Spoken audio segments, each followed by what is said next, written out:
አሁንም የትግራይ ህዝብ ወደ 71 ዓመተ ምህረት የድርጅቱ መፈክር ይመለስ እየተባለ ነው። አቶ ስብሃት ጋር ያላችሁ ዕውቀት ምን ያህል ነው? የትግራይ ህዝብ አሁን ጦርነት ይመኝለታል። ከደርግ ጊዜ በኋላ ለኤርትራ ነፃ ለማውጣት ከከፈለው ዋጋ በኋላ ከስብሃት ጋር ተከትለ ሄደ ትግራይ ተሰዕር ብለህ እንደገና ጦርነት ትመኛለህ። ቶሎ ብለህ ኮሎኔል ገመቹ እሰረዋል። ምንድነው ይሄ? ምን አድርጎ እሰረው እኮ ነው የምልህ። ለምን እንኳን ኦፊሰር የሆነ ተራ ሰው እኮ እሰረው ካልከኝ ለምን ምን አድርጎ መጠየቅ አለብን። ንገረኝ። አልነግርም። እኔም አላስርም። አሁንም እኮ አብረው እየሰሩ ነው ኢሳያስና ስብሃት። ሊለያዩ እኮ አይችሉም። የትግራይ ወጣት ሄዶ እዛ ረግፈዋል። የትግራይ ህዝብ ደግሞ እንዳይነገረው መመሪያ ተላልፈዋል። ሻዕቢያ እንደሚወር እኔ ሞያዊ መሰጅ ላኩ ወደ መከላከያ ማለት ነው፣ ወደ ቺፍ ኦፍ ስታፍ ይወራል ነው የሚለው። አይወርም ደግሞ ይሉኛል። ከዚህ እኛ እንደ መርሲነሪ ነበር የምንሸጠው ነው የምልህ። በዚህ ተከፋይ አለ ኃይል ኮሚትድ ብሎ ኤርትራዊነት የዘር የምናምን አይደለም። እንደዛ አይደለንም። ከጥቅም ጋር በቀጥታ የተያዘ ነው። ደግሞ ዘዴውን ያውቀዋል። በጣም ተንኮለኛ ነው። ወረቀት ላይ አታገኘውም፣ ዶኩሜንት ላይ አታየው። የድርጅት ችግር የፈታ ሪሶርስ መጥተዋል ብዬ አላምንም። የስብሃት ችግር ግን ከስረ መሰረቱ ንቅልቅል ብሎ ተፈቷል። ምክንያት ገንዘቡ ወደ ትግራይ አይደለም የሚመጣ፣ በዛ በሱዳን አድርጎ ጥጉን ነው የሚይዘው።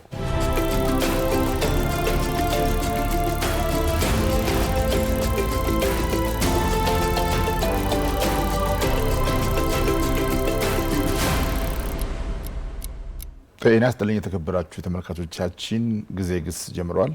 አዙሪት ኢትዮጵያና ጦርነት ፍቺ የሚያስፈልገው ጋብቻ በሚል ርዕስ ሌተና ጀነራል ዮሐንስ የጻፉትን መጽሐፍ በተመለከተ በመጀመሪያው ክፍል አጠቃላይ ጉዳዮችን እንዳነሳን ይታወሳል። በቀጠሯችን መሰረት ዛሬ ደግሞ መጽሐፍ ውስጥ ካሉ አንዳንድ ጉዳዮችን እያነሳን ቆይታ እናደርጋለን። እንኳን ደህና መጡ ጀነራል። እንኳን ደህና ቆያችሁ። ጥሪያችን አክብሮት ስለተገኘው አመሰግናለሁ። በተደጋጋሚም እየጠራኑት ስለሚገኙልን አክብሮት የከፍ ያለ ነው። ባለፈው ጊዜም እንደገለጹት እዚህ መጽሐፍ ውስጥ በስፋት ስሞች ይጠቀሳሉ። በጣም በድፍረት ባልተለመደ መልኩ ደጋግሞ ከሚነሱ ስሞች መካከል ደግሞ መጽሐፉ እንዳነበብኩት የአቶ ስብሃት ነጋን ስም ደጋግመው ያነሳሉ። እንደውም የመጀመሪያ ነው ማለት የሚቻል ይመስለኛል። ህወሓት ውስጥ ከተፈጠሩ ችግሮች ጀርባ ከአንዳንድ ጉለቶች ጀርባ በዋናነት አቶ ስብሃት እንዳሉ ያነሳሉ። እዚህ መጽሐፍ ውስጥ የብዙ ኔትወርኮች መሪም እና ኢንፍሉዌንሻል ተጽዕኖ ፈጣሪ እንደሆኑም ያነሳሉና እኛ ደግሞ ስናቅ አቶ ስብሃት ጽፈውታል ተብሎ ያነበብኩት ነገር አላስታውስም። ሲናገሩም እንደ ፖለቲከኛ ፍትፍት አድርገው አንደበት ርቱዕ አይመስሉኝም በሰማቸው ደረጃ። ግን ደግሞ በተቀሱት ደረጃ በጣም ተጽዕኖ ፈጣሪ፣ በተለይ ከአሉታዊ በሆነ መልኩ ተጽዕኖ ፈጣሪ እንደሆነ ይነሳሉና ከአቶ ስብሃት ጋር ያላችሁ ዕውቀት ምን ያህል ነው? የጠቀሷቸውንስ መረጃዎች በምንድን ነው የሚያስደግፏቸው? በዋናነት ትክክል ነው። በመጽሐፉ የስብሃትም የአቶ ስብሃት ነጋም የሌሎችም ስም አለ። ለዚህ ይመስለኛልም ሰዎች ትንሽ ድፍረት አለው መጽሐፉ፣ የሰዎች ስምም ያነሳል ምናምንም ይሉኛል። ሰው ለእኔ ጥሩ ነገር ይሁን ለእኔ መጥፎ ነገር ብዙ መጨነቅ አለበት ብዬ አላስብም። በህይወት ላለው ጸሐፊ ስለሆንኩ አይደለም ይህን መጽሐፍ የጻፍኩት። እኔ ደግሞ ኤግዚት እያደረገ ካለው ጄኔሬሽን ውስጥ እንደሆን ካውቃለሁ። በእድሜም በሁሉም ካረንት ጄኔሬሽን እና ኢመርጂንግ ጄኔሬሽኖቹ ደግሞ አሉ። እኔ የመጣሁበት ህይወትም አውቃለሁ። የትግል ህይወት ነው። ትግል በትግል ትግሉ ደግሞ የጦርነት ትግል በጦርነት የሚደረግ ፍልሚያ ነውና በጦርነት አሸናፊና ተሸናፊ ሆኖ ለመገኘት ማቋረጫ የሌለው ግን እኔ እጄ ሳየው ሁሉም ተሸናፊ የሚያደርግ ሂደትና ህይወት ነው ያለፍኩትና ወደዚህ መጽሐፍ ስመጣ ያሉትም በህይወት የሌሉትም ሰዎች ታሪካቸው እስከሆነና እኔም ኃላፊነት ወስጄ ይጠቅማል እስካልኩት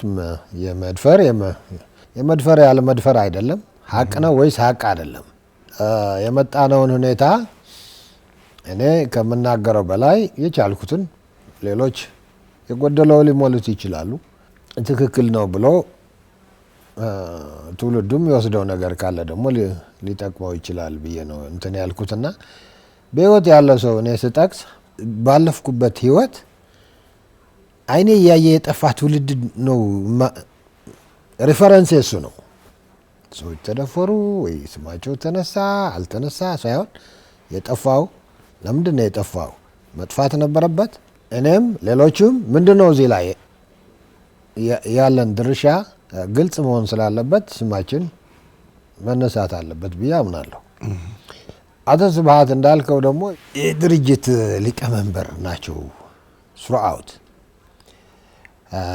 አቶ ስብሃት ታሪካቸውም ራሳቸውም ሲያወሩ ከ19 ይሁን ከ70 ምናምን ጀምሮ ባለ ዲግሪ እኔ ብቻ ነበር ይላሉ። እኔን መረጡኝ። በቃ ኤኒዌይ እኛም እንደ ሊቀመንበር እናውቀዋለን።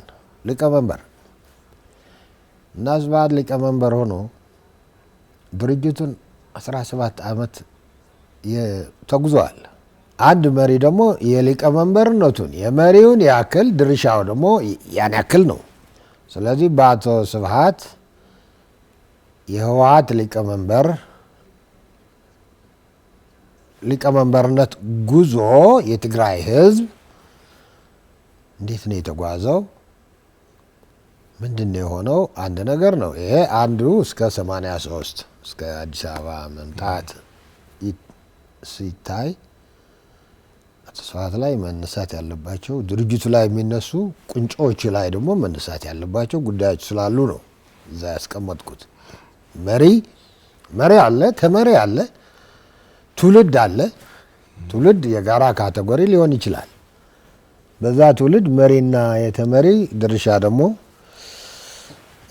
ትውልዶች የራሳቸው ታሪክ አላቸውና አቶ ስብሃት ምንድነው መሰለ ሳየው በሱ የመሪነት ጊዜ የትጥቅ ትግሉ ከደርግ ጋር የነበረው ሲቪል ወር ብዙ ነገር እዚህ ከጻፍኩት በላይ መጻፍ ያለባቸው ኢንፋክት አንድ መጽሐፍም አይጨርሰውም ብዬ አምናለሁ። 17 ዓመት እኮ በጊዜም በጣም ትልቅ ነው። ወደ ኤርትራ የተጓዝንበት ነው። የትግራይ ወጣትና ትውልድ ይዘን ትግራይ ውስጥ ባህር ትግራይ የጦርነት ባህር ዝም ብሎ የማያቋርጥ አይነት ያሳለፍንበት ጊዜ ነው፣ ጊዜና ታሪክ ነው። ከዛ ወደ መሀል ሀገር የመጣንበት ነው። በዚህ ጊዜ አቶ ስብሃት ባይገርም እኔም የአቶ ስብሃት እዛ ውስጥ ሆኜ ግማሽ ፔጅ ወረቀት አይቻላቅም። የሆነ ቀለም እጁና ወረቀት አገናኝቶ እና ስክሪፕት አገናኝቶ የአቶ ስብሃት የሚባል አላቅም።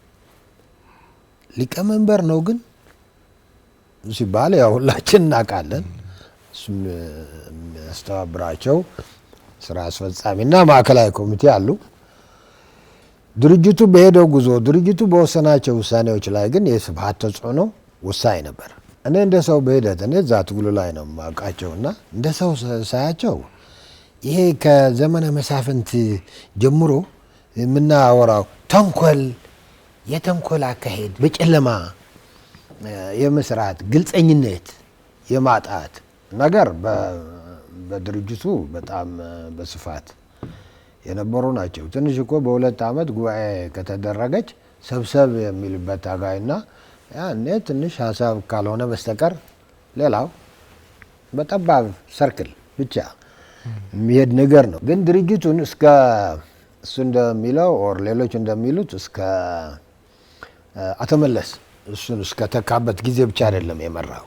አቶ መለስ ወደ ሊቀመንበር ከተባለ በኋላም አቶ መለስ ከስብሃት ቁጥጥር ውጭ ነበረ ብዬ አላስብም። የስብሃት አካሄድ በጣም አስቸጋሪ ነው። የኔትወርክ ነው፣ የጨለማ ስራ ነው እና ይሄ ድሮ የተወረሰ አንድ አባባልም ነበረ። እንዲያውም በግልጽ አቶ መለስ አንዳንድ ጊዜ ወረቀትና ሞኝ የያዘው ነው፣ ወረቀትና እብድ የያዘው ጥሩ አይደለም ይባል ነበር። አክቹዋሊ አፕላይ ያደረገው አቶ ስብሃት ነው። ወረቀት ላይ አታየውም። የስብሃት ወረቀት ነው የሚባል ነገር እኔም አይቼም አላቅም። ግን ማወሳሰቡ ላይ ክፋቱ ላይ ኔትወርኪንጉ ላይ ሌላው ቀርቶ በህወሓት ውስጥ በትግሉ ጊዜ ሰው መታመን የለበትም የሚል እንትን አለው። የራሱ ኔትወርክ የራሱ ነገር ብቻ ካልሆነ እና አንድ ነገር ሊያመጣብን አስቦ ነበር። ታጋዩ ወደ ትግሉ መጀመሪያ 1971 ዓመተ ምህረት አርሶ አደሩን በስፋት እናሳትፍ ተባለና አሁንም ሲደግመው ሰምቼዋለሁ። አሁን ላሉትም የትግራይ ህዝብ የ71 ዓመተ ምህረት የቲፒኤልኤፍ ጉባኤ የትግራይ ህዝብ በሙሉ ይንቃ፣ ይደራጅ፣ ይታጠቅ፣ ይታገል የሚል በቃ 100% ማለት በዚህ ሁሉም ወደ አንድ ቋት እንክተተው ነው። ለትግሉ ተብሎ ሊደረግ ይችላል። አሁን እኮ ነው አሁን አሜሪካው ነው። አሁንም የትግራይ ህዝብ ሊደራጅ፣ ሊታጠቅ፣ ሊታገል ወደ 71 ዓመተ ምህረት የድርጅቱ መፈክር ይመለስ እየተባለ ነው። ስለዚህ እና ምንድነው አንዱ ነገር አቋርጬ አንስቼ የተውኩት ይሄ ሁሉ የመጣ ያለ በ71 ይሄን መፈክር ተይዞ በስፋት መጣ ሰውና ፈራ ስብሃት። ይህ ውስጣችን እየተሰበሰበ ያለ ሰው ምን መሆኑ አናቅም አለ። ምን መሆኑ ስለማናቅ በድርጅት ውስጥ ስለላ የራሳችንን ሰው የሚሰልል መዋቅር እንፍጠር የሚል ሀሳብ አንስቶ በሴንትራል ኮሚቴ አካባቢ አንስቶላቸው ክርክር እንደነበረ እናውቃለን። እና አብዛኞቹ ሰጉና ይሄ ነገር ይቅርብን ተባለ እና ሰው አያምንም።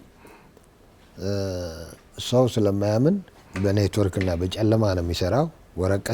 ወረቀት ላይ እጁ ወይ የስብሃት የሚባል እኔም ካንተ በላይ የለውም ብዬም በእርግጠኛ መናገር እችላለሁ። ይህ ብቻ አይደለም። የድርጅቱ በየጊዜው ዶኩሜንት ነበሩ የሚሰሩ ዶኩሜንቶች። አሁን አዲስ አበባ ስንገባ አንድም ዶኩሜንት ይዘን አልገባንም። አንድ ጉዞ ላይ የተሰሩ ዶክመንት ነገደ ይቃጠላሉ ነው እስከማውቀው። ምንድነው የሚሆኑ ዶኩሜንቶቹ ምን በየጊዜው ምናምን። ለምሳሌ የኪሳራ ዶኩሜንት አለ። እኛ ተዋጊዎች ሆነን ኪሳራችንን ሪፖርት እናረጋለን፣ በጽሁፍ እንልካለን፣ በሬዲዮ እንልካለን። ኤርትራ ሄደናል፣ ቀናል፣ ምናልባት በኋላ እናነሳው ይሆናል። ትግራይ ውስጥ አንድም ዝርዝር ዶኩሜንት የለም የመሰለኝ። በየጊዜው እንዲቃጠል ዲስትሮይ ይቃጠል ነበር ብዬ ነው የማስበው። እና መጽሐፍ ይቅርና የነበረው የራሱ የሆነ ራዕይ አለው። ነገ ጣጣይ የሆነ ነገር ሊይዞ ሊመጣ ይችላል፣ ማስረጃ ሊሆን ይችላል የሚል ገና ከጠዋቱ የተጠናወተው ፍጥረት እንደሆነ ነው እኔ የምወስደው። ስለዚህ እንዳልከው ምንም ስብሃት የጻፋት ወይ ስብሃት የሞገታት በግልጽ ማወሳሰብ ነው። አሁን እዚህ አዲስ አበባ ከድሮ ታስታውሳለህ፣ ሜዲያ ላይ አይጠፋም። ከመለስ ህልፈት በኋላ አሁን መንግስት እኮ የለንም ሲላ ሜዲያ ላይ አቶ ኃይለማርያም ያልነውን እናረጋለን ብሎ እንዲመጣ ካረጉት አንዱ እሱ ነው። በደንብ በእንትን ነው፣ በስሌት ነው። ከዛ ኃይለማርያምን ደግሞ ማንቋሸሽ የነበረው መንግስት ፈለገና መንግስት እኮ የለንም ሜዲያ ላይ ታገኘዋለህ ሁልጊዜ፣ ወረቀት ላይ ግን አታገኘው። እና ለምን እንደዛ እንደሆነ ከባድ ሰው ነው። የከባድነቱን ያክል ዋጋም ያስከፈለ ነው። እና በአቶ መለስ ጊዜም አቶ መለስ ከእርሱ ቁጥጥር ውጭ ነበር ብዬ ነው ያላስብም። ምክንያቱም እኔ የማውቀው ምን አለ መሰለህ፣ ይህን መጽሐፍ ስጽፍ እንኳን አንዳንድ ሰዎች በስራ አስፈጻሚ አካባቢ የነበሩ ሳገኛቸው ለምንድነው ሁሉ ነገር እየተበላሸባቸው ሲሄድ የነበረው? ገና ድሮ አቶ መለስ እያለን ብዙ ነገር አለ እኔ የማየው። እና ለምሳሌ የስብሃትን ኮራፕሽን መቆጣጠር ለምን እምቢ አላችሁ ስላቸው፣ እኛ እኮ ለአቶ መለስ ደጋግመን ስለ ስብሃት እናነሳለት ነበር። ከኤፈርት ጋር በተያያዘ ከዚህ ያሉ ባንኮች ቦርድ ሆነው የሚመሯቸው ምናምን እሱ በኢኮኖሚ ሴክተሩ እሱ የሌለበት ኦልሞስት የለም። እና ምን ይላሉ? አይ ግን መድፈር አይፈልጉም። አተመለስ ምን ይሉናል? በድርጅታችን ውስጥ እናያለን። ዝም በሉ። ለምሳሌ ደቡብ የደሄደን ሰዎች ከሆኑ በድርጅታችን ውስጥ እናየዋለን እያለ ብዙ ጊዜ ነበር የሚመልሰን ይላሉ። በቲፒኤልኤፍ ውስጥ ደግሞ አንድም ቀን ሰውየውን ደፍሮ እንትን የተደረገበት ነገር የለም። ግን የእሱ ነገር እንግዲህ የስብሀት ነገር በዚህም በዛም ተወርቶ ያልቃል ብዬ አላስብም። ግን አንዱ ቀይ ኮከብ ዘመቻ መጽሐፉም ጉዞ ወደ ሳህል ተራሮች ብሎ ነው የሚጀምረው። ያው እኔ የተጓዝኩበት ጊዜ ቀይ ኮከብ ዘመቻ ጋር በተያያዘ ነው። ግን እኛ ተጋራ የተጓዝ ነው የትግራይ ወጣት የተጓዘ ከዛ በፊት በገፍ ሄደዋል። ምንድን ነው ደርግ የሶማሌ ወረራን ቀልብሶ የምስራቁ ዘመቻ በሰሜኑ ይደገማል ብሎ ሞራልም ነበር ብዙ ነገር ዘመቻ መጣ። ያኔ በኤርትራ ሁለት ድርጅቶች ነበሩ፣ ኢኤልኤፍ እና ኢፒኤልኤፍ፣ ህዝባዊ ግንባርና ጀብሃ የሚባሉት ወይ ተጋድሎ ሓርነት ኤርትራ የሚባለው። አሁን ሻዕቢያ ህዝባዊ ግንባር በኢሳያስ የሚመራው ቶሎ ብሎ አንድ በጣም ግልጽ የሆነ ውሳኔ ወሰነ። ስትራቴጂክ ማፈግፈግ የሚል ስትራቴጂክ ማፈግፈጉ የኤርትራ መሬትን ትቶ ወደ ሰሜን የሰሜኑ ጫፍ ኤርትራ ያሉ በጣም ተራራማ ቦታዎች አሉ። ሰንሰለታማና ለየት ያለ እንትን ያላቸው ከሜዳነት በላይ ተራራማነት የሚያጠቃው የናቅፋ ማዕከል አድርጎ ወደ ፖርት ሱዳን የሚዋሰነው ስትራቴጂ ማፈግፈግ ብሎ ጠቅሎ ሄደ። እንደዛ ብሎ ሲሄድ ህወሓት አንድ ግምገማ አስቀመጠ። ህዝባዊ ግንባር ስትራቴጂክ ማፈግፈግ ብሎ ወደ ሰሜን ጫፍ መሄዱ ከኤርትራ ህዝብ ከኤርትራ መሀል ከህዝቡ ነቅሎ እየሄደ ስለሆነ ስትራቴጂ ስህተት እየፈጸመ ነው። ስትራቴጂው ስህተት ነው። ለምን ከባህር እንደወጣ አሳ ሊጠፋ ይችላል የሚል ቲፒኤልኤፍ እንትን እንዳረገ አስታውሳለሁ። ስህተት ነው እንዳለ በህዝቡ ላይ ሆኖ መታገል ነበረበት እንዳለ ነው የማስታውሰው። እና ይህን ብሎ ሲያበቃ ግን ህዝባዊ ግንባር ከ71 ዓመተ ምህረት ጠቅሎ ወደዛ ሄደ። እኔ እስከማስታውሰው አንዳንዱ የሚሉት እኛ ምክንያት ምንድን ነው መሰለህ የግልጽነት ችግር የቲፒኤልኤፍ በጣም ከባድ ነው። እኔ አሁን ሶስተኛ ሌየር ምናምን አካባቢ ነኝ። ያኔ ማዕከላዊ ኮሚቴ የሚባል አለ፣ ከሱ በታች አመራር አሉ። እኛ ሶስተኛ ሌየር እና ኢንፎርሜሽኑ በዛ እየጠፋ ነው የሚሄድ።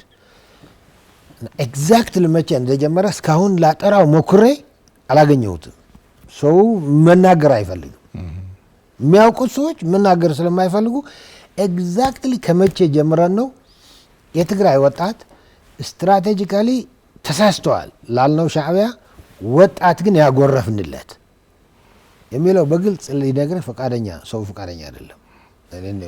ሰርክሉ አካባቢ በደንብ ያውቁት እና በማንኛውም ከ72 ዓመተ ምህረት ጀምሮ በእርግጠኝነት የሄዱ ሰዎችም አዲሱ ወጣት ይዘው ነው የሚሄዱት። ይሄዳል። ለምንድን ነው ይባላል? ለስልጠና ነው፣ ለትምህርት ነው፣ ታጥቆ ሊመጣ ነው። ያኔ ደግሞ እናሰልጥናለን፣ ያ ካፓሲቲ አለን ይባላል። ግን ኦኬ ብለን ከዛ ለካ የሄዱ እዛ ነው የሚዋጉት። የሻዕቢያ ምሽግ ገብተው የትግራይ ወጣቱ ይዋጋል።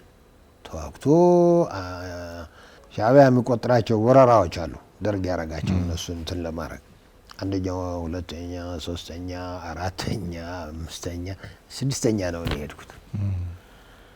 ስድስተኛ ሲሄድ ግን ትልቁ ዋናው መረጃ እዛ ሄጄ ነው ያወቅኩት። እዛ ሄደን ከተቀላቀልናቸው የሻዕቢያ አመራሮች ጋር የነበሩ ብርጌድ እንደኛ ሻለቃ አመራር የሆኑ የወያኔ የትግራይ ወጣቶች ይዘን 5ኛ ወራር እዛ ተዋጋን። 4ኛ ወራራ እዛ ተራራ ተዋጋን። እዛ ምሽግ 3ኛ እዛ ደግሞ ይገፋሉ። ምሽጉ ይታየዋል። እዛ ነበርን። ከዚህ መጣን። ግን የትግራይ ወጣት እኛ ጋር ተሰልፎ የኔ የመጀመሪያ ኢንፎርሜሽን ይሄ ነው። ይዋጉ ነበር እዚህ እየመጡ። አዎ ለእኔ ያኔ ድንጋጤ ነበር። እኛ እኮ ሊሰለጥኑ ትጥቅ ይዘው ሊመጡ ነው የምናውቀው። ተሰውተዋል እዚህ። እነሱ ባይኖሩ ያልቅልን ነበር። በሙሉ የኔ መረጃ ቀይ ኮከብ ከሄድኩ በኋላ ነው። ብዙ ወጣት ሄደዋል። እዛ መጽሐፉ ያገኘሁትን ዳታ አስቀምጨዋለሁ። ወደ 30-40 ሺህ ወጣት ሄደዋል። በጣም ብዙ በብዙ ዙር ሄደዋል። ይህ ሲደረግ ከስብሃት ጋር አገናኝቸዋለሁ። ቁንጮው እሱ ነው። ለምን ካልከኝ ቀይ ኮከብ ዘመቻ 2 ብርጌድ ስንሄድ 3 ብርጌድ ሆነናል። በኋላ 3 ብርጌድ ደርሰ ሚኒመም 1500 እንደገና ወጣት በጋፍ መጥቶ 3ኛ ብርጌድ ፈጠርን። 3 ብርጌድ ሆን እዛ ሄደን ቀይ ኮከብ ዘመቻ ስንመክት የስብሃት ስታፍ ሆኖ እኛ ከትግራይ የሄድ ነው እንዴት መሰባጠር እንዳለብን፣ እንዴት መተዳደር እንዳለብን፣ እንዴት ብለን መዋጋት እንዳለብን ኢሳያስ ለስብሃት ይነግረዋል። ስብሃት ለእኛ ሰዎች ነግሮ እንታዘዛለን። በዚህ ስትሪክት ሆነን ነው እንትን የሆን ነው። መጀመሪያ በተኑን። ማነው እኔ አላውቅም ነበር። ማነው እንዴት ነው እንደሚደረግ ምናምን ሰው እንዴት ስብሃት አለ እዛ። ለካ ስብሃት በሱዳን አድርጎ እኛ በእግር ነው የምንሄደው፣ እሱ በመኪና ነው የሚሄደው። ስብሃት አለ። አርከበ ደግሞ አለ። አርከበ የእሱ ፐርሰኔል ነው። ፐርሰኔል ማለት የሰው ኃይል ምን ያህል መጣ፣ ምን ያህል ኪሳራ ደረሰ፣ የሰው ኃይል የሚቆጥር ስብሃትና አርከበ ይህን ይዘው ወደ ኢሳያስ እየቀረቡ ኢሳያስ ውሳኔ እየሰጠ ተዋጋን። እዛ ቀይ ኮከብ ላይ አሁን አዲሶቹ ሲሄዱ ደግሞ በኋላ ስሰማው መዋጋታቸው ብቻ አይደለም። አሁን ሻዕቢያ የራሱ ካልቸር የራሱ ውስጣዊ ሁኔታ አለበት። ኢንፋክት እዛ አጀንዳ ይሁት በጣም የሚሰቀጥጥ ማለት ነው። በጣም ጨለማ ነው ውስጣቸው። በጣም አንዲሞክራቲክ ነው። ከኛ በፊት መንካ እያሉ ውስጣቸው ዲሞክራሲ የለም ያለውን ወጣት በልተዋል። እዛ ጨርሰውታል። ራሳቸው ከደርግ ያልተናነሰ ኢሳያስ ጨርሷቸዋል። ያ የፈጠረው ሰቀቀንና ውስጣዊ አሰራር አላቸው እና የኛ ሰው ወደዛ ግባ ሆነ። እንግዲህ ኦልሞስት ወደዛ አሰራር ከኛ በፊት የሄዱ አዲሶቹ ወጣቶች ምንም ስለማያውቁ ወደዛ ግቦ አንገባም። ራሱም ከጦርነቱ በውጊያ የሚከፍሉት ዋጋ አለ። ወደ ሻዕቢያ አሰራር ግቦ አንገባም፣ የሚከፍሉት ዋጋ አለ። ስትሰማው በጣም ብዙ ግን ቀፋፊ ነገር ያለበት ነው። እኛ ደግሞ እዛ ገባንና ያው ስብሃት እዛ መጣ። በኋላ እኔ ፋርዘር እንትን እያየው ሲሄድ መጀመሪያ ስትራቴጂካሊ ሻዕቢያ ተሳስተዋል አለ። ከዛ ተከትለን የሰው ኃይል ምንጩኛ ሆን ያኔ የህወሓት ሊቀመንበር ስብሃት ነው። ስብሃት ያለውን በመፈጸም ደግሞ ስትሪክት እንትኑን አውቀዋለሁ። ማዕከላዊ ኮሚቴው ከሱ እንትን በቃል በእንትን ስታየው እንትን ነው ኃይል ፍርሃትም ያለበት እንትን ነው። የስራ ይሄ ቲምወርክ ምናምን ነበር የሚል ሊትል ኤግዛጀሬትድ ነው። እዚህም አቶ መለስ ያለ ቲምወርክ ነበረ ወይ ኢህአዴግ ላይ አልነበረም። በኋላ ፍርክስክስ ሲል ሰው የተናገረው የውስጡን ተናግረዋል። እንደዛ ነው ብዙ ጊዜ ሰው የውስጡን የሚያወጣው ብዙ ጊዜ ለዛም የሆነ ሁኔታ ሲመጣ ነው። ስህተት ነው ወዳልነው ስትራቴጂም የትግራይ ወጣት ሄዶ እዛ ረግፈዋል። የትግራይ ህዝብ ደግሞ እንዳይነገረው መመሪያ ተላልፈዋል። ለምንድን ነው ልጆቻችን ይጠይቅ ነበር ህዝቡ፣ ለምንድን ነው ወደ ኤርትራ የሚሄዱት?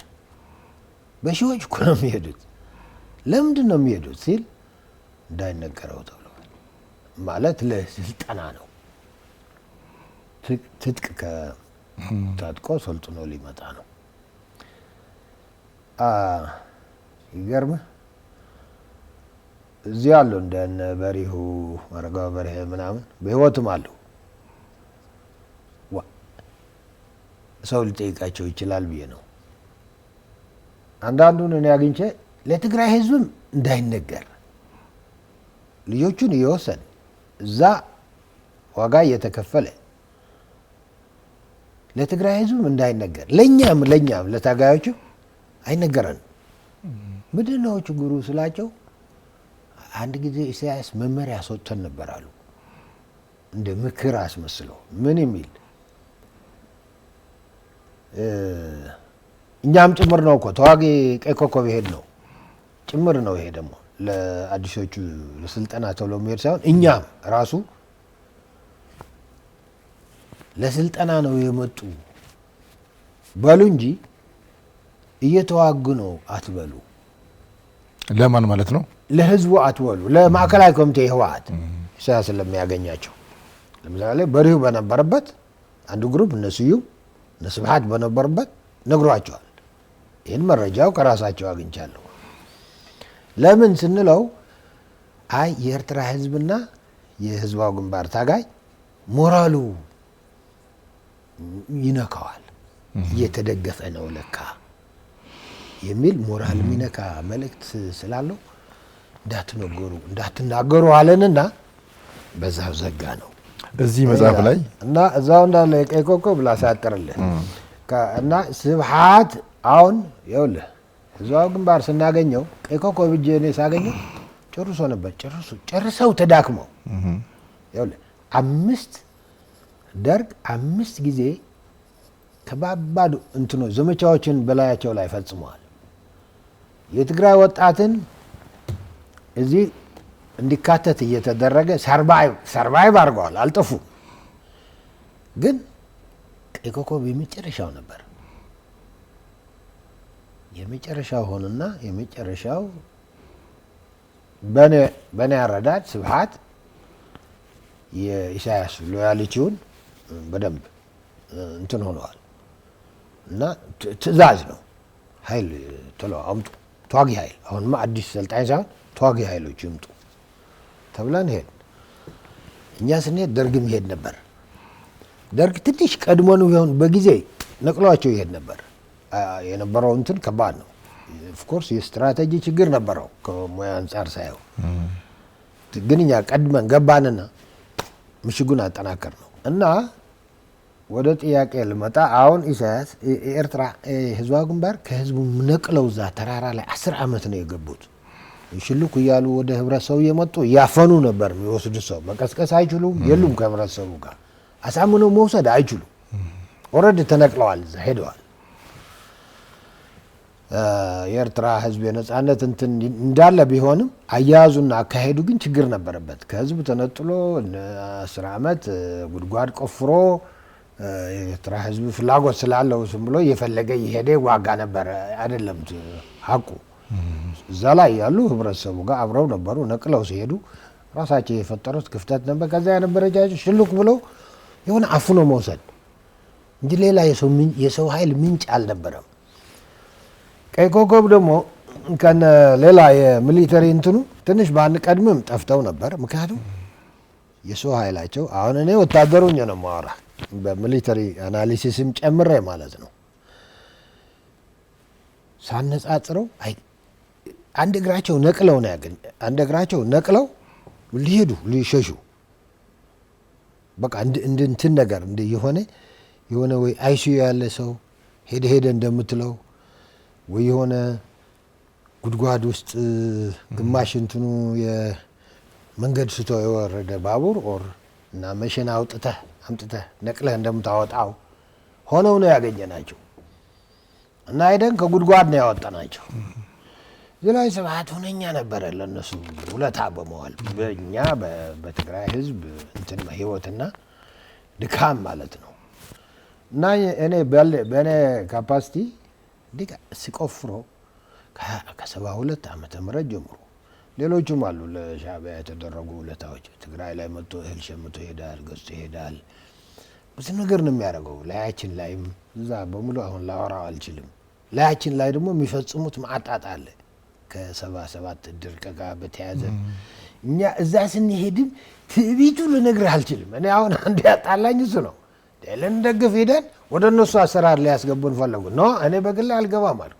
እኔ መመራው ታጋይ ነው ወይ ግን አሳልፈን ተሰጥተናል ከላይ እና ስብሐት ገና ሲፈጠር እኔ ሳውቀው የድርጅት ሊቀመንበር ሆኖ የአይዲዮሎጂ የፖለቲካ ወይ ስራ ሲሰራ ሲጽፍ አይቼዋለሁ። ሪሶርስ ግን ሲመራ ስሩዓውት ነው። እጁና ሪሶርስ ተለያይቶ አያውቅም። ሻዕቢያ ደግሞ ሪሶርስፉል ነው፣ ሀብታም ነው በጣም። አንዱ ሀብቱ ኤርትራን አረባዊት እናረጋለን እያለ በአረቡ ዓለም የነበረ ተቀባይነት እንደ ጉድ ነው። ይሄን አውቃለሁ። ከዚህ ጋር በተያያዘ የሀብት ሻዕቢያ በሰው ኃይል ነው ድሃ እንጂ በገንዘብ ሀብታም እንደሆነ አውቃለሁ። በጣም ሀብታም ነው። አሁንም ኢሳያስ በጣም ሀብታም እኮ ነው። የኤርትራ ባንክ ኢሳያስ ነው፣ የኤርትራ ካሽ ኢሳያስ ነው። ሌላ ስርዓት እኮ የላትም። ከዛ ተሸክሞት የመጣ ሀብትን በጣም ትልቅ ነው። ኢሳያስ ስብሐት የዚህ ተካፋይ ነው። ጮቤ ነው የማወራው። ስለዚህ እኛ እንደ ሜርሲነሪ ነበር የምንሸጠው ነው የምልህ። በዚህ ተከፋይ አለ ሀይል ኮሚትድ ዝም ብሎ ኤርትራዊነት የዘር የምናምን አይደለም። እንደዛ አይደለንም። ከጥቅም ጋር በቀጥታ የተያዘ ነው እና ተገዝቶ ነበር ነው የምለው። ሊገዙ ደግሞ እነሱ ሰው ነው ችግራቸው እንጂ ካሽ አላቸው። ካሽ እንደ ጉድ ነው። የስብሐት ግን ዛር ለሚቆመው ቲፒኤልኤፍ ውስጥ መጥተው እስካሁንም የሪሶርስ ባለቤት ነው እሱ። ይፈርት የራሱ ነው። እዚህ ያሉ የኢኮኖሚ ሴክተር የሚባሉ የስብሐት እጅ የሌለበት ነው መፈለግ ያለበት እንጂ ያለበት በሽ ነው። እዚህ ለፈለገው ድሃ ያረጋል፣ ለፈለገው ሀብታም ያረጋል፣ የፈለገውን ዝቀዋል። በስብሐት ሌብነት ማንም ሰው መቆም የሚችል አይመስለኝም። ደግሞ ዘዴውን ያውቀዋል። በጣም ተንኮለኛ ነው። ወረቀት ላይ አታገኘውም፣ ዶኩሜንት ላይ አታየውም። እንዲያውም እኔ አንዳንድ ጊዜ ሰዎችን ይመክር ነበረም እሰማለሁ። እንዴት የሆነ ነገር ምናምን እጃችሁ ሲነካ ኮቴ እያጠፋችሁ የሚል ለመጀመሪያ ጆሮዬ ስብሐት ሲል ብለው የነገሩኝ ኮቴ እያጠፋ ነው፣ ምልክት እያጠፋ ነው ማለት ነው። ግን አሁን አንተ ብታገኘው በጣም ድሃ ነህ፣ ማኪያቶ እባክህ ጋብዘኝ ራበኝ ይልሃል። እንደዛ ነው። እና አሁን ለማንኛውም እኔ ሰው ቢታከም ህይወት ቢደገፍ አይዶማ እንደሱ አይደለም አጀንዳ በመቶ ሚሊዮን ቲፒኤልኤፍ እሱን እያሳከመች ነው። የቲፒኤልኤፍ ነው የሚለው የራሱ ነው። የአሁኑ ጦርነት እንኳን ባለቤቱ እሱ ነው። እንዴት ለምን እንዴት እንደሆነ መጽሐፉ ላይ አለ። ባለቤቱ እሱ ነው። ይኸውልህ መለስንም በጀርባውን የሚመራው እሱ ነበር ብያለሁ። ቀላል የሚባል ፐርሰንቴጅ አለ። መለስ አይነካውም ነበር፣ ይፈራው ነበር። ምክንያቱም ማአት ፋክት ነው ያለው። ሰውዬ የተባለ ወደ መለስ የሄደ ክስ ብዙ ነው። በድርጅታችን እናየዋለን። 4 ድርጅቶች አልነበሩም ኢህአዴግ ውስጥ? በድርጅታችን እናየዋለን ይባልን አይታይም። 17 ዓመቱም ሊቀመንበር ሆኖ ወደ ኤርትራም እንደ መርሰነሪ ነው የሄድነው ነው የምልህ። ለኤርትራ ነጻነት ከኔ በላይ ኤርትራውያንም አልታገሉም። እኔ እዛ ነበር። ግን የነዛ ህልም እና የኔ ህልም ይለያያል። ኤርትራ ነጻ ወጣ የራስን እድል በራስ መወሰን፣ ሰላም፣ ወደ ዲሞክራሲ መምጣት ነው መታገል። ያን የሚገባኝ ከኤርትራ ጋር በተያያዘ የመርሰነሪ ስራ ነው የተሰራው ብያለሁ። መርሰነሪ እኮ በገንዘብ ነው የሚሸጠው። ተሽጠናል ነው የምልህ። በኢሳያስና አሁንም እኮ አብረው እየሰሩ ነው ኢሳያስና ስብሐት። ሊለያዩ እኮ አይችሉም። ስብሐት እኮ ቲፒኤልኤፍ ከኢሳያስ ፍላጎት ውጭ እንዳትሄድ አድርጓታል። ይህም ብዙ ጊዜ ይጠቅሳሉ እዚህ መጽሐፍ ላይ። አዎ እንዳትሄድ አድርጓታል። ለምን? ቲፒኤልኤፍም በኔትወርክ በቁጥጥሩ ስር ገባች። ቲፒኤልኤፍ ውስጥ የማትፈለግ ከሆነ አጠራረጉ በጣም ማስተር ተደርጓል። ከብዙ ጊዜ ልምድም ጋር ተያይዞ የቀረው ኔትወርክ ነው። ጉባኤ ላይ የማንፈልገው ጥያቄ ሊጠይቅ የሚችል ሰው እንዳይገባ የሚል አሰራር እኮ ስታብሊሽ ያደረገ ነው ቲፒኤልኤፍ። የቲፒኤልኤፍ ጉባኤ በካድሬው በራሱ ካድሬ ውስጥ የማንፈልገው ጥያቄ የሚጠይቅ ከሆነ እንዳይመጣ ታች የሚደረጉ ውይይቶች ምናምን ምርጫ ምናምን ይሉት የለም የኔትወርኪንግ ስራ ነው። የማይፈልጉት ሰው እንዳይመጣ ይሄን በጣም ፉሊ ኢንትሮዲውስ ያደረገው ስብሃት ነው። ሂዶ ደግሞ በጣም ተሳክቶለታል። እና 17 ዓመት ጦርነቱ እንደዚህ ብሎ ብዙ ነገር ተሸክመን መጣን። ህልሙ እንደገና ሄደ ተንከባለለ ወደ አሁኑ ጦርነት ገባን። ስብሃት ሁለት ትውልድ የበላ ሰው ነው። ይሄ ጦርነቱን ባለቤቱ ስብሃት ነው። መጽሐፉ ላይ አለ፣ በግልጽ አስቀምጨዋለሁ። ጠንሳሾችና ዘማችና አዝማች።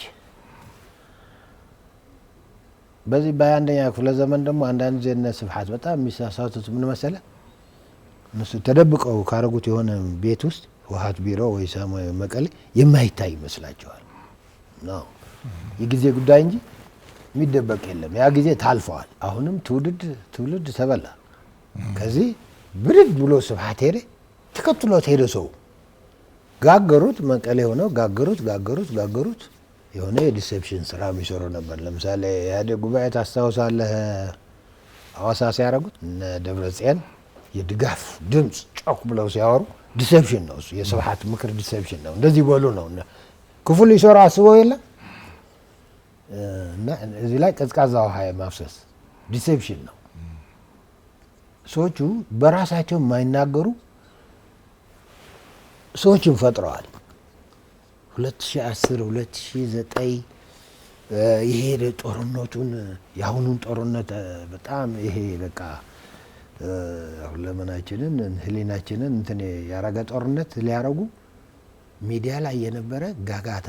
ሰውየው ሄዶ ድርጅቱ ወስዶ ልክ በመከራቸው ሚዲያ ላይ ወጥተው የሚናገሩ ሰዎች እስከ መፍጠር ተሳክቶለታል። እምልህ እኔ እንደዚህ ያለ ስኬት አይቼም አላውቅም። ነው ብሎ የሚያቆመው አንድም የማታይበት ሰዎች ሁለመናቸውን አሳልፈው የእሱን ጭንቅላት ወስደው ያ ሆስታይል ፕሮፓጋንዳ ኢንጂነሩ እሱ ነው፣ ግን እሱ አይደለም ብዙ ጊዜ ሲያወራ የምትሰማው። ወደ ኋላ ለመልሶታና አንድ ጊዜ ቀደም ሲል ሰው እንደጠቀሱትና መጽሐፍ ውስጥም እንዳየሁት በስልጠና ስም ነው ወደ ኤርትራ ወጣቶች የሚሄዱት። ከስድስተኛው ዘመቻ ከርሶ በፊትም ከርሶ በኋላም አንድ ጊዜ 3000 አንድ ጊዜ 2500 እየተባለ ብዙ ወጣት ይሄዳል። መሳሪያ ሊያመጣ ተብሎ ይሄዳል። እዛ ጦርነት ውስጥ ይገባል። እርሶ በደንብ ጽፈውታል። ይህንን አባሉ ያውቀው ነበር፣ ትግራይ ህዝብ ያውቀው ነበር። እኔ አሁን ለእኔ አዲስ ነው። አሁን ስሰማ አዲስ ነው ለአንተ። ድርጊት ውስጥ ሲታወቅ ነበር ግን ድርጊት ውስጥ ህወሓት ውስጥ ይታወቅ ነበር። ያኔ ያህል ድብቅ ነው እኮ ነው የምልህ። ለእኔም አዲስ ነው ስትለኝ እየገረመኝ ነው። ለምን ድርጅቱ ያን ያክል ሁኔታ መፍጠር ይችል ነበር? እውነታን መደበቅ ይቻላል እንችል ነበረ ነው የምልህ። እና እኔም እኮ ለራሴ ነው ሶስተኛ ላየር ሆኜ ማሰልጠኛ አለን፣ አሰልጣኞች አሉን አዲስ ለሚመጡ ግን ወደ ሳህል ሊሰለጥኑ እየሄዱ ነው ሲሉኝ እኔም ከድርጅቱ ነባራ ሁኔታ ጋር ነው የሚሄደው። ገባ? ብዙ ግልጽነት የለውም ወይ አንድ ነገር ካለችን ጉባኤ በ2 ዓመት የምትባላለች እዛ ላይ ሲወራ ከሰማኸው ነው። ከዛ በኋላ በጣም ከብረት የጠነከረ የጠርናፊ አሰራር አለ፣ የዲሲፕሊን አሰራር አለ እና አንደኛ እነሱም ሊነግሩ ፈቃደኛ አልነበሩም። ሁለተኛ ደግሞ እንዳትነግሩ ተባሉ እኮ። ይኸውልህ ድፍረታችንም እኮ ተነጥቆ ነበር። ሰው ማለት ሆነስትሊ ካየኸው ድርጅቱ ውስጣዊ እንትኑ አሁን አንድ መልስ አጥቼ የተውኩት ነገር አለ። የህወሓት ውስጣዊ ህገ ደንብ እኔ ድርጅቱን ስቀላቀል በጣም ያስደነገጠኝ እሱ ነው የሚያነቡልህ መጀመሪያ እንዲህ ካረክ እንዴት ትቀጣለህ፣ እንዲህ ካረክ እንዴት ትገደላለህ፣ እንዲህ ካረክ ከፈራሃት ከሴት ጋር ከተገናኘ ሴቷን ከወንዱ ጋር ጥይት ነው የሚፈርደው፣ ደግሞ ማዕከላዊ ኮሚቴ ነው። ምንድነው አንድ ሰው ይገድላል። ለእኔ ሰው ሆኜ ጆይን ሳረጋቸው በጣም ሾክ ያደረገኝ ይሄ ነበር። አሁን አንደኛ ወደዚህ እዚህ ነው የምትገባው። ትግራዋይ ሆኖ እንዴት እንደዚህ ይጽፋል ነው ያልኩት መጀመሪያ። ዝም ብዬ ያው ትግራዋይ ያልኩት እንዴት ሞት ይህን ያህል ቀላል አድርጎ ይጽፈዋል?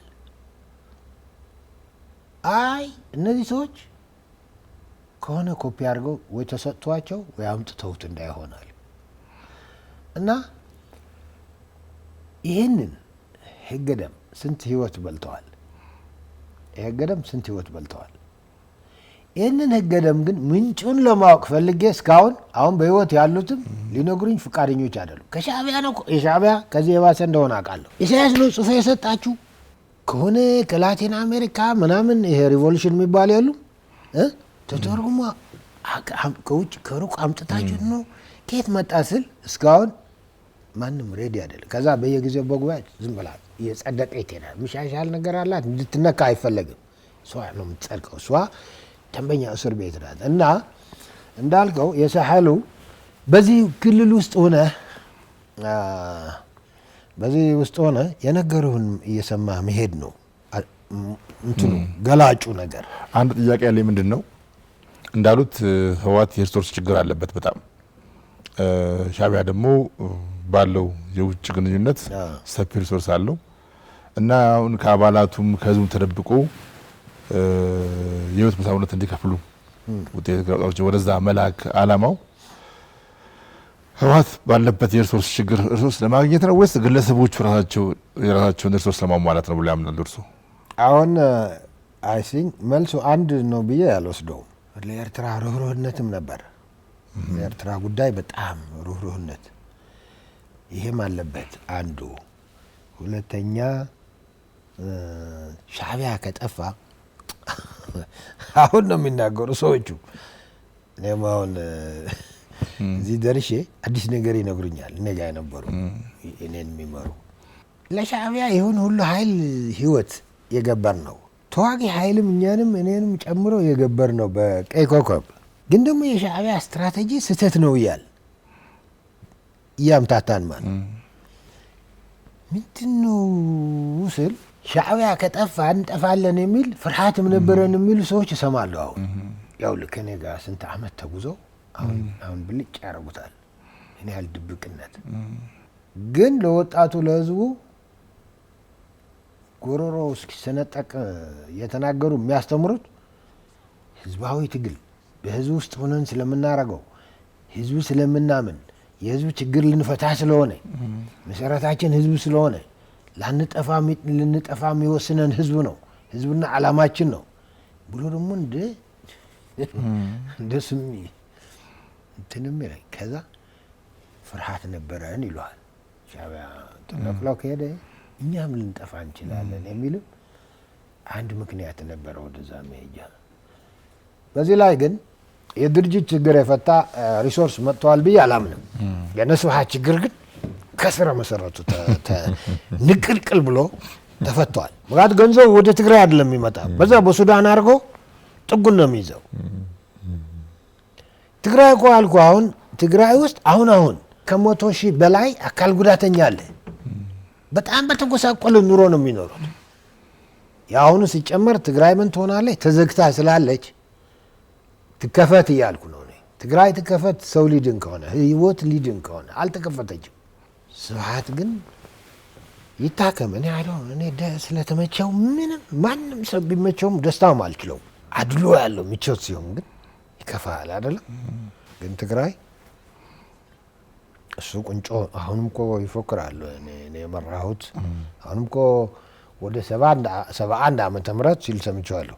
ተመለሱና የ71 ዓመተ ምህረት ተደራጅ፣ ታጠቅ፣ ታገል ባይዞይ ስብሃት ብቻ አይደለም ግሩፕ አለው አሜሪካ ውስጥ። እኔ ባለኝ መረጃ ከአስመራ ጋር ስትሮንግ የሆነ እንትን እየፈጠሩ ነው። አማራ፣ ትግራይ፣ ኤርትራ የሚል እንትንም እያመጡብን ነው። አዙሪቱን ማክረር ነው፣ ሌላ የለም። ጥጉ ይዞ አንተ ሙት ነው የሚል ጥግ ይዞ አሁን እና ያ ሪሶርስ ለሱ እኮ ነው መርሰነሪ ስራ። መርሰነሪ እኮ አንተን ቀጥሮ አረ መርሰነሪ ይሻላል፣ ህጋዊ ነገር አለው፣ የሆነ ስርዓት አለው። የኛማ ስም ስላጣሁበት ነው። ምን ያህል ወጣት ይሆናል በድምሩ? እኛ እኮ ተዋጊዎች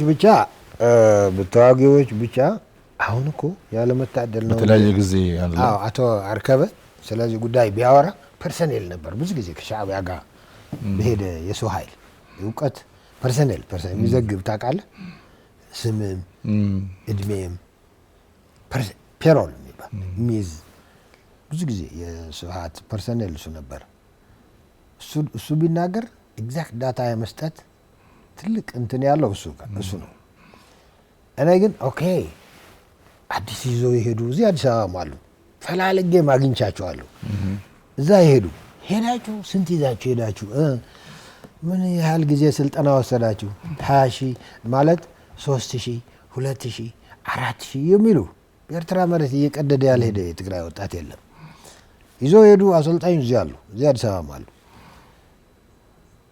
ልንናገረው ይቀፈናል ይላሉ አሁን ማለት ነው አለ አይደለም አንዳንድ የኛ ሰው የሚያሸማቅቅበት ምን አለ መሰለ በጣም መጥፎ አርገም ወስዶ ለምን ነው ዛሬ ያኔ ያልተናገረ አሁን የሚናገር ብላ ያሸማቅቃል ሰው በፈለገው ጊዜ ይምጣና ያለፈ ስህተትም ከሆነ እንዳይደገም ዝም ብሎ ተደብቆ መቅረት ስለሌለበት ዋጋ የተከፈለበት ከሆነ ደግሞ ያስከፈለውን ዋጋ ያክል የሚያስጠይቅም ከሆነ ለምን ከሞተ ዓመት በኋላ አታነሳው እንደዚህ አይነት እንትን የለንም የነገሮች እና ይሄንንም የሰቀጣጣቸው መሰለኝ ዝም ብለው የሚሰቃዩ ልጆች አሉ አዲሱን ሰልጣኝ ይዘው ይሄዱና ምን ያህል ነው ላልከ እኔ ራፍሊ ማቀውን ከሰዎች ያገኘሁትና እኔ ይዤው ሄድኩትን አውቃለሁ እኔ ሲሄድ ሄደውን 3 ብርጌድ 1500 አቨሬጅ ነው ቁጥሩ በ3 ስታባዛው ከዛ የተሰዋውን ደሞ የሚሞላ ወጣት ዝም ብሎ ጎርፍ እኮ ነው ጎርፍ በቃ ልክ ንብረት ፋሚሊ እንኳን እንደዛ አድርገህ እንትን አይደረግም የትግራይ ህዝብና ወጣቱን ግን ወጣቱን ነጥቆ እንደ ጎርፍ መላክ ችግር አልነበረም so in thousands ለዛ ነው ሻዕቢያ ከጉድጓድ ነው ቆፍረን አውጥተን ይዘነው የመጣ ጠፍቶ ነበር አልኩ ኦኬ ሚሊተሪ አናሊሲስ ያስፈልገዋል ፖለቲካል ፌሎሩ ነቅሎ ሄደዋል ከህዝቡ ነቅሏል ብሎ ትንሽ ከመልቀም ውጭ ምንም ማድረግ አይችልም የሰው ኃይል ያስፈልገው ነበር ወሳኙ እሱ ነበር እኛ ሄደን አንድ እግሩ አንስቶ ሳህልንም ጥሎ ሊሄድ እኔ ራሴ ያየሁት ነው ራሴ ያገኘሁት ሀቅ ነው ግን ምን ስም ተለጠፈልን ቁጥሩ እንዳልከው 30,000 ለኔ ወንጀል እኮ ነው የጎኩ ዘመቻ ያው ህወሓትም ህዝባዊ ግንባርም የተናገሩት ነው 2,000 4,000 3,000 ያለ ከ72 እኮ አልኩ ከ71 አጋማሽ ምዝላቅ ብሎ ከሄደ በኋላማ ተከትለ ነው ነው አንተ እዚህ ነው ተደብቆ ያለ ብዙ ነገር ከስብሃት ጋር በተያያዘ ያኔ ሊቀመንበር አይደለም ሌላ መጽሐፍም ቢወጣ ይሄ ትልቅ ፓርቱን ይይዛል ነቅሎ እንደሄደ አስተማማኝ ተከታይ ያገኘ ተከትሎት የሚሄድ የሰራውን ስትራቴጂክ ስህተት የሚዘጋ የሰው ኃይል ምንጭ ትግራይ ሆነ እና ቁጥሩ እኔ እስከ 30,000 ምናምን አስቀምጫለሁ አልሆነ የሚል ቢመጣ ዲቤት ብናረግ ደስ ይለኛል ክፍተት ካለው እንዘጋለን እንጂ ወደ ኋላ አይመለስም እኛ ደግሞ ተዋጊዎች ልምድ ያለን ደግሞ ቀይ ኮከብ ሄደን እግሩ ነቅሎ የነበረውን ወይ ጉድጓድ ላይ ተደርሙሶ የገባ መኪና በማሽነሪ እንደምታወጣ አወጣ ነው እንጂ ሄዶ አልቆ ነበር እኛ ተጨምረንም የደርግ የሚሊተሪ ኦፕሬሽናል እንትን ነበረው ነው የኔ አናሊሲስ የነበረውን የታንክና የተኩስ አቅም የደርግ ከነበረው የመሬት ነባራዊ ሁኔታ ጋር ትክክለኛው አካሄድ ተጠቅሞ ቢሆን ኑሮ እኛንም ጨምሮ ወደ ቀይ ባህር ተሸክሞን ይሄድ ነበር ብያስቀምጫለሁ እሱ የመውደድ የመጥላት የምናምን አይደለም አምሴ እኔ ያልኩ ያለው ከፒውር እኔ የሚገባኝ ሚሊተሪ አናሊሲስ ነው ኦፕሬሽናል አናሊሲስ ነው እነሱ ጋር ለብቻ ደግሞ ተው ሰከንድም አይቆይም ነቅለው ሰው የላቸውም አሁን ሻምበል የሚባል አለ ሻምበል የሞቶ ቲም ከቲም ይጀምራል እኛ እኔን አቅፋ ሲሄድ የነሱ ሻምበል ቲም ማለት 9 ሰው ያላት እንደማለት ነው ከሞቶ ወደ 9 ሰው ወርዶ ነው ያገኘናቸው። ያው ምንም የለም ጉድጓድ ላይ ከዚህ ይገፋል ጉድጓዷ ማልቃ ነበር ነው ያልኩ። ግን ሁነኛ አገልጋይ ተገኘን። ስብሐት በዚህ ወሳኝ ተራ አለው። ሌሎቹ ደግሞ ርህራሄው ልበ እንትንነቱ ለኤርትራ ደግሞ ቀላል አልነበረም። ሆነ ሀቁ ግን ተዳፈነ። ለኤርትራም ተዳፈነባቸው፣ ለትግራይ ህዝብም ለሌላው እንደተዳፈነ ነው። እንዳልኩ ነው መመሪያ ሰጥቶናል፣ ምክር ሰጥቶናል ኢሳያስ ብለውኛል። እየተዋጋን ነው አትበሉ ኢንክሉዲንግ ቀይ ኮከብ። ሌላው እዚህ መጽሐፍ ላይ በጣም ተገልጾ ያየሁት በፊትም ዝም ብሎ አልፎ አልፎ ምን ሰማ የነበረው የኤርትራ መንግስት ኢትዮጵያ ላይ ወረራ ሲፈጽም ድንገተኛ ነው የሚል ድምዳሜ በስፋት ሲነገር ነበረ። አናቅም፣ አልተዘጋጀንም፣ አብደው ነው ያደረጉት የሚል ነገር አለ። እርስዎ እዚህ ውስጥ ተዋናይ ነበሩ፣ እንደውም መሪ ተዋናይ መሆን ይችላልሁኝ። ከዚህ እንደጻፉት ከባህር ዳር ተነስተው የኤታማዦር ሹሙ በሰጠው ትእዛዝ መሰረት እዛ ሄደው አጥንተው ሊወሩን ነው የሚል መልእክት አስተላልፈዋል። እርሱ እንደውም አንድ ኃይል እጄ ልከላከል ብለው ኃይሉን አንቀሳቅሰው ነበር። በአስቸኳይ መልስ ተብለው መልሰዋል። አስገራሚ ነገር ነው ይሄ። እስቲ ስለሱ አጫውትኝ። ያው ትክክል ነህ። እኛ ያው መጽሐፉን ያላነበበ ሰውን እያሰብን ማለት ነው። ኤርትራ ነጻ ሀገር ተባለች። አንዳንድ ሰው ምን ይላል መሰለህ፣ ነጻ እንወጣና ሲንጋፖር እንሆናለን አሉ። እኛ ደግሞ እንደ ሲንጋፖርም የሚሆን ጎረቤት ካይገኘንማ እኛም ወደዛ ጠጋ ለማለት ይጠቅማል እንጂ መቼ ጎዳል እያል ኤርትራ ሲንጋፖር ምን መጣ ሳዋ የሚባል አንድ ሁነኛ የብሔራዊ ውትድርና ሆነ የኤርትራ አዲሱ ትውልድ እጣ ፈንታ ብሔራዊ ግልጋሎት ውትድርና ግልጋሎት መስጠት ለዚህ ሳዋ ተዘጋጀ እና እኛ እዚህ ሽግግር ስንል ምናምን ስንል እሱ ሳዋን ገንብቶ በጣም በቁጥር ሰፊ ልዩነት ያለው ታጣቂ ይዘዋል። እኛ በታጣቂውም ፖለቲካ እንሰራ ነበር።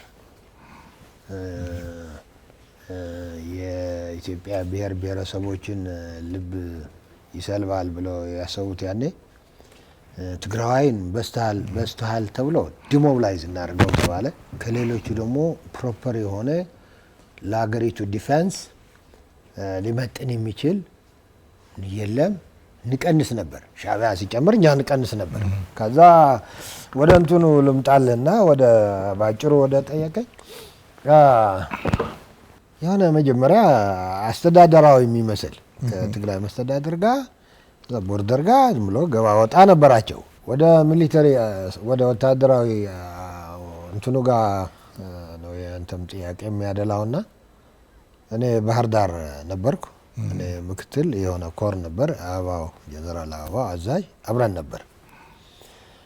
ከዛ ትግራይ ተረባበሹ እና ወደ መቀሌ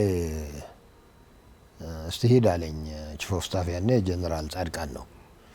እሺ ብዬ በመቀሌ ሄድኩ።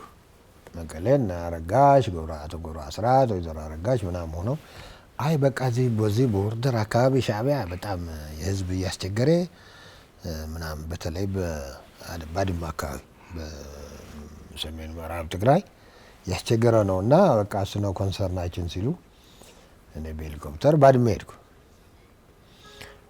ሄድኩ። ቀደም ብሎም ያው የሻዕቢያ ቤዚኩ ይታወቃል። ለሆነ ነገር ኃይል እየደለበ ነው ያለው። ለሆነ ነገር አንድ ቀን ወደ ሆነ ነገር ሊወረውሮ ማለት ነው። ሌላ ስራ የለውም፣ ሌላ ፕራዮሪቲ የለም ኤርትራ ውስጥ እና ያው ከሳዋ ምን ያህል ተሰልጥኖ በየጊዜው እየወጣ እንዳለ ምናውቅ ነበር፣ ሪፖርትም እናደርገዋለን። ከዛ እኔ ሄድኩ። ሲሄድ ያው እዛ ኃይል ተሰባስቧል። የኤርትራ ኃይል ማንኛ ምንም ነገር የለም።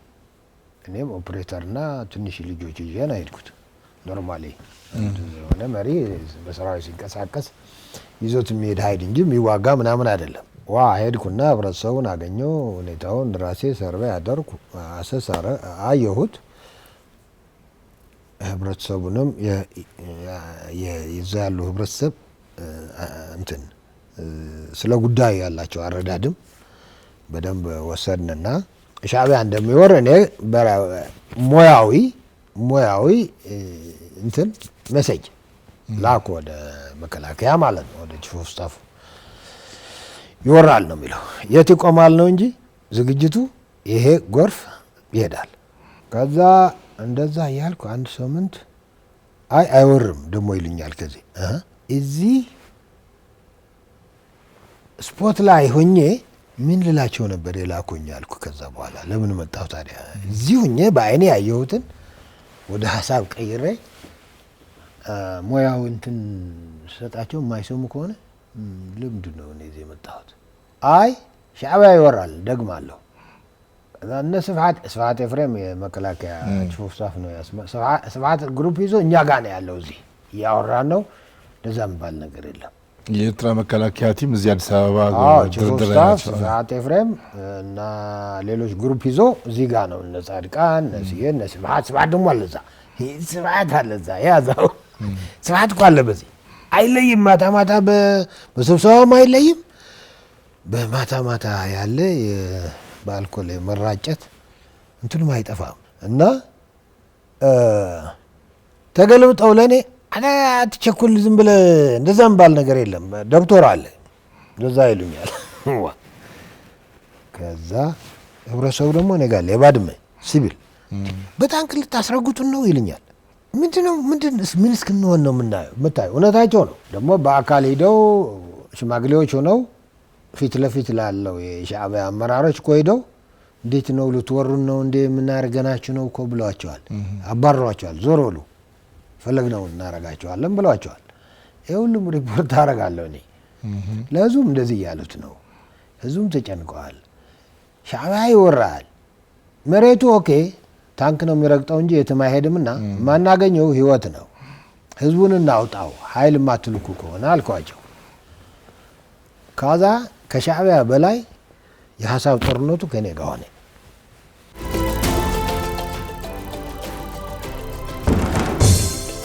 ተናድጄ ለምን ምን አባቱ ክላሽ አይደለ እንደ ይዘው ያለ ለምን አይገነጥለውም?